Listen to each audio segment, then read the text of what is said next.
Shalom, salam sejahtera, salam dan bahagia untuk kita semua.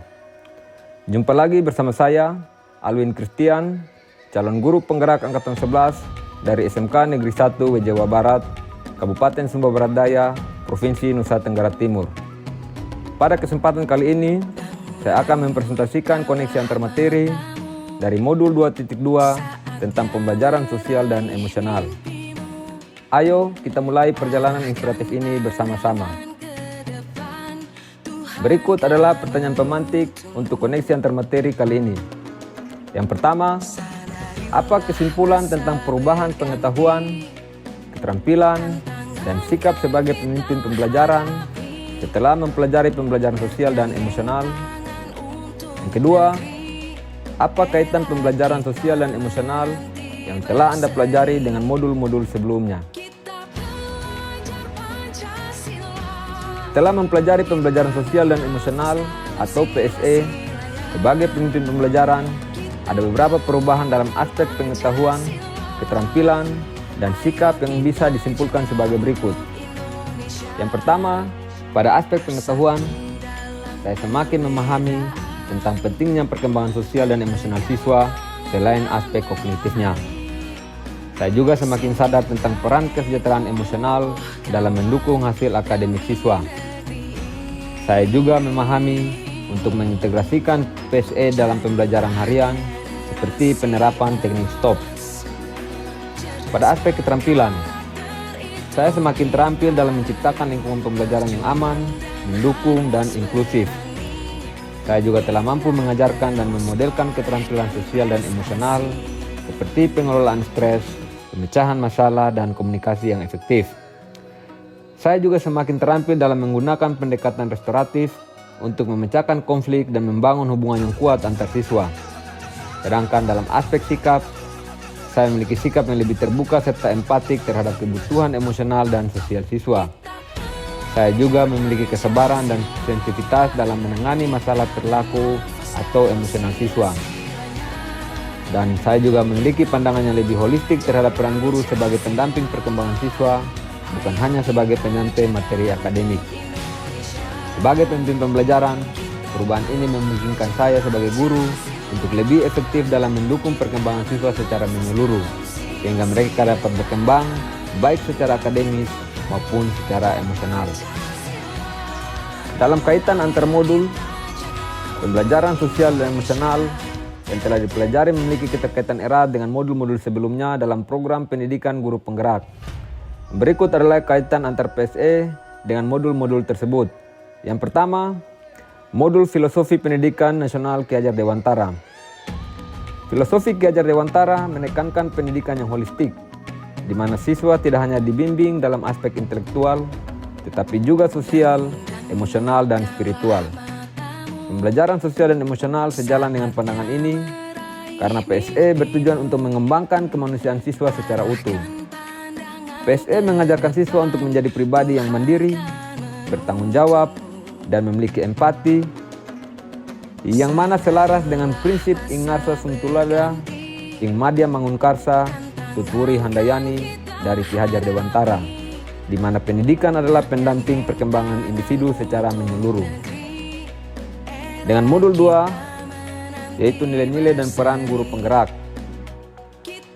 Sebagai guru penggerak, peran utama adalah pemimpin pembelajaran yang tidak hanya fokus pada prestasi akademik, tetapi juga mendukung perkembangan karakter siswa. Pembelajaran sosial dan emosional memperkuat nilai-nilai seperti kemanusiaan, empati, serta kerjasama. Guru penggerak diharapkan menjadi role model dalam mengembangkan kesejahteraan psikologis dan sosial di sekolah. Implementasi PSE dalam pembelajaran menguatkan peran ini karena guru tidak hanya mentransfer pengetahuan, tetapi juga menumbuhkan lingkungan belajar yang sehat dan positif. Dengan modul 3 tentang visi guru penggerak. Visi guru penggerak adalah mewujudkan pendidikan yang berpihak kepada murid, yang berarti pembelajaran harus holistik, inklusif, serta berpusat pada murid. Pembelajaran sosial dan emosional selaras dengan visi ini karena bertujuan untuk mendukung siswa secara menyeluruh, baik dari segi akademis, sosial, maupun emosional. Dengan mengintegrasikan PSE, guru dapat membantu siswa mencapai potensi terbaik mereka, baik dalam konteks kognitif maupun pengembangan pribadi, mendukung sisi besar seorang calon guru penggerak. Kaitannya dengan modul 4 tentang budaya positif. Budaya positif di sekolah berfokus pada menciptakan lingkungan yang mendukung perkembangan siswa secara mental dan emosional. Pembelajaran sosial dan emosional menjadi bagian integral dalam menciptakan iklim sekolah yang aman, inklusif, dan mendukung kesejahteraan murid. PSE juga membantu membangun hubungan yang sehat antar guru, siswa, dan rekan sejawat, serta mendukung penciptaan disiplin positif di sekolah sesuai dengan modul budaya positif yang menekankan pendekatan restoratif dan pembinaan karakter. Sedangkan kaitannya dengan modul 5, yaitu pembelajaran untuk memenuhi kebutuhan belajar murid, yaitu pembelajaran yang efektif harus memenuhi kebutuhan belajar yang beragam dari setiap murid, termasuk kebutuhan emosional dan sosial. Dalam hal ini, pembelajaran berdiferensiasi. Modul pembelajaran sosial dan emosional memberikan kerangka kerja untuk memahami bahwa kebutuhan murid tidak hanya terbatas pada aspek kognitif, tetapi juga pada aspek afektif. PSE membantu guru merancang pembelajaran yang tidak hanya fokus pada capaian akademik, tetapi juga mendukung well-being dan kesehatan mental murid, memastikan bahwa setiap anak merasa didengar, dihargai, dan berkembang sesuai dengan potensinya. Kesimpulannya, pembelajaran sosial dan emosional adalah elemen yang sangat penting dalam mengimplementasikan filosofi pendidikan nasional, peran dan visi guru penggerak, budaya positif di sekolah, serta memenuhi kebutuhan belajar murid. Semua modul ini terintegrasi untuk membentuk pemahaman holistik tentang peran pendidikan dalam mengembangkan generasi yang cerdas, berkarakter, dan memiliki kesejahteraan emosional serta sosial yang kuat. PSE menjadi landasan penting untuk mencapai tujuan ini, di mana siswa tidak hanya berprestasi secara akademik, tapi juga tumbuh menjadi pribadi yang seimbang dan berdaya secara sosial. Pertanyaan lanjutan. Yang pertama, sebelum mempelajari modul ini, saya berpikir bahwa titik-titik sehingga titik-titik. Setelah mempelajari modul ini, ternyata titik-titik. Pertanyaan lanjutan yang kedua, berkaitan dengan kebutuhan belajar dan lingkungan yang aman dan nyaman untuk memfasilitasi seluruh individu di sekolah agar dapat meningkatkan kompetensi akademik maupun kesejahteraan psikologis atau well-being. 3 hal mendasar dan penting yang saya pelajari adalah yang ketiga, berkaitan dengan nomor 2, perubahan apa yang akan saya terapkan di kelas dan sekolah, baik bagi murid-murid maupun bagi rekan yang sejawat. Untuk pertanyaan yang pertama, sebelum mempelajari modul ini, saya berpikir bahwa tugas seorang guru adalah menyampaikan materi akademik kepada siswa, sehingga fokus utama saya lebih pada bagaimana cara mengajar yang efektif dari sisi kognitif. Saya percaya bahwa hasil akademik adalah prioritas utama dalam proses pembelajaran. Namun, setelah saya mempelajari modul ini, saya sadar bahwa perkembangan sosial dan emosional siswa memiliki peran yang sama pentingnya dengan pencapaian akademik. Pembelajaran yang efektif tidak hanya tergantung pada kemampuan siswa memahami materi, tetapi juga pada kesejahteraan sosial mereka. Saya menyadari bahwa hubungan antara emosi, perilaku, dan hasil belajar sangat erat dan tidak bisa diabaikan. 3 hal mendasar yang saya pelajari. Berkaitan dengan kebutuhan belajar dan lingkungan sekolah yang aman dan nyaman untuk memfasilitasi seluruh individu di sekolah agar dapat meningkatkan kompetensi akademik maupun kesejahteraan psikologis. 3 hal yang sangat mendasar dan penting yang telah saya pelajari adalah sebagai berikut. Yang pertama, tentang keterampilan emosional. Saya sadar bahwa pentingnya membantu siswa mengelola emosi sehingga mereka dapat belajar dengan lebih baik dan memiliki hubungan sosial yang sehat. Yang kedua, tentang pentingnya empati dan kesadaran sosial. Mengajarkan siswa untuk memahami perasaan orang lain dan bekerja sama dengan baik dalam kelompok adalah kunci untuk menciptakan lingkungan belajar yang mendukung.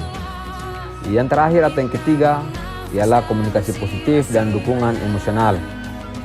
yaitu bagaimana komunikasi yang penuh, dukungan antar guru dan siswa, serta antar siswa dapat membantu menciptakan lingkungan yang aman dan nyaman bagi semuanya. Berikut adalah 3 rencana perubahan yang akan saya terapkan di kelas maupun di sekolah berdasarkan pemahaman saya dari pembelajaran tentang pembelajaran sosial dan emosional. Yang pertama bagi siswa dan yang kedua bagi rekan sejawat. Bagi siswa ada 3 rencana perubahan yang akan saya terapkan, yaitu latihan mindfulness. Setiap pagi sebelum pembelajaran dimulai, saya akan mengajak siswa untuk melakukan latihan pernafasan sederhana atau meditasi singkat selama 5-10 menit. Ini akan membantu mereka untuk lebih fokus, tenang, dan siap menghadapi pembelajaran. Yang kedua, berkaitan dengan pengelolaan emosi. Saya akan mengajarkan siswa teknik stop, think, dan act, yaitu berhenti sejenak ketika mereka merasa marah atau kesal, memikirkan solusi atau respon yang tepat, lalu bertindak dengan cara yang lebih bijaksana. Ini bisa diterapkan saat menghadapi masalah dengan teman atau saat frustasi di kelas. Yang ketiga, saya akan menerapkan diskusi kelompok. Dalam konteks ini, saya akan melakukan kegiatan seperti role play atau simulasi sosial, di mana siswa akan diberi kesempatan untuk menempatkan diri mereka dalam situasi orang lain, sehingga mereka lebih mengerti dan menghargai perspektif dan perasaan teman-temannya. Sedangkan rencana perubahan bagi rekan sejawat juga ada 3 hal yang akan saya terapkan. Yang pertama, yaitu penguatan KSE. Saya akan mengusulkan diseminasi tentang penguatan kompetensi sosial dan emosional bagi rekan sejawat, baik itu bagi guru maupun bagi tenaga kependidikan, sehingga mereka bisa lebih efektif dalam mengelola emosi saat menghadapi stres atau tekanan dalam mengajar, dan bisa memberikan contoh yang baik. Yang kedua, PR observasi.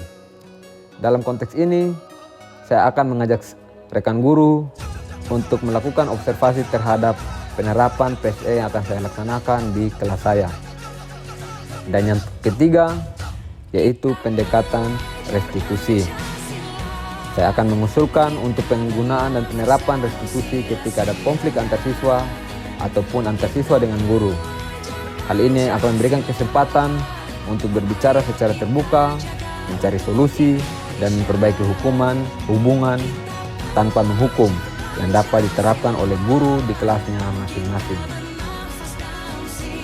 Sekian presentasi saya kali ini dalam koneksi antar materi modul 2.2 tentang pembelajaran sosial dan emosional. Semoga menginspirasi kita semua. Salam dan bahagia.